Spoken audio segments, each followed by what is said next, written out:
Alright, so this is going to be an in-depth guide on the layouts for SCP Speedrunning. So usually the rooms that you want to go to are to the right, so as you can see room 2B is over here. And usually there's a one room space. Here, let me disable it. There's usually a one room space in between this and the room 2 closets, but sometimes they are directly next to each other. So usually the room after room 2 closets is SCP-372, but sometimes it leads to a corner, usually the gas room, and that ending is usually SCP-372, which is over here. So 914 is usually, let me give an example.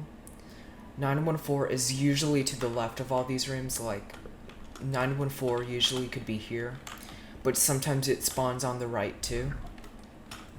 And to your left, you're usually going to see elevators. So if you keep going this direction, you're probably eventually going to see an elevator. So, for a surveillance room, it's usually going to be on this axis.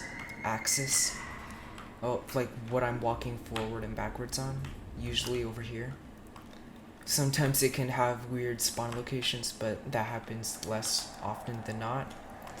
But if you have a dead end checkpoint like this, that's pretty unlucky, because if it's SCP-079, you're gonna have to walk back to light containment zone to reach it.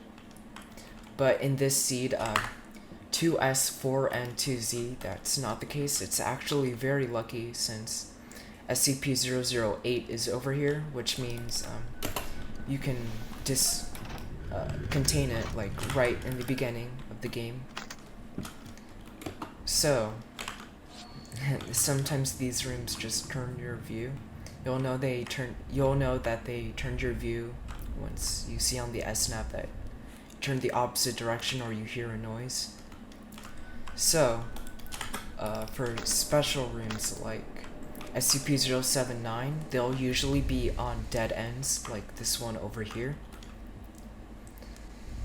So for remote door control electrical center, it will always be in a corner, like over here, as you can see on the SNAP. Alright, I'm gonna wait for them to shut up. All remaining survivors are advised to stay in the evacuation shelter or any other safe area until the unit has secured the facility. They're still talking, okay. Personnel out when the escaped SCPs have been recontained. Alright, so sometimes corner rooms can be SCP-096, so don't get your hopes too high up. And electrical center is usually on the right side and not the left side. So for gates, they're usually like 2 blocks ahead, like over here and over here. This is probably dead end, but mostly all of this stuff, like dead ends, are just pure dead ends. But gates are usually farther out, as you can see over here. For gate A, it's all the way over here. So that's pretty much all there is to layouts. Like anything else is relatively inconsistent, but remember, you're gonna want to look for rooms with dead ends. So like go to the area with the most dead ends. Also, if a dead end is like in this axis, it's always just going to be a dead end gate. Like over here, it's going to be a dead end gate. So that's pretty much it that you need to know for layouts. Nothing else that's really important. So I hope you enjoyed this tutorial.